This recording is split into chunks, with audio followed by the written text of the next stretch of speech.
ఏపీలో BJP jackpot. ఏపీలో బలమే లేదనుకున్న బీజేపీ, టీడీపీ, జనసేనతో కూటమిగా ఏర్పడి ఎన్నికల బరిలో దిగి ఘన విజయాన్ని సొంతం చేసుకుంది. దీంతో బీజేపీకి మళ్లీ ఊపిరి వచ్చేంత పనైంది.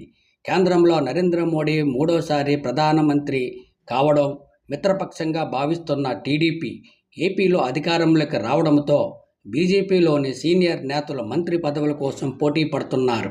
అయితే బీజేపీ తరపున గెలిచిన నేతలు మంత్రి పదవుల కోసం ఎవరి స్థాయిలో వారు ప్రయత్నాలు చేసుకునే పనిలో నిమగ్నమైనట్టు తెలుస్తుంది. అయితే కేంద్రంలో ఎన్డీఏ అమలు చేసిన ఫార్ములా ప్రకారం చూస్తే ఏపీలో ఇద్దరికి మంత్రి పదవులు దక్కే అవకాశం ఉంది. అయితే చంద్రబాబు కేంద్రంలోని ఫార్ములా అమలు చేస్తారా లేదా తమ వారికి ప్రాధాన్యత ఇస్తారా అనేది తేలాల్సి ఉంది.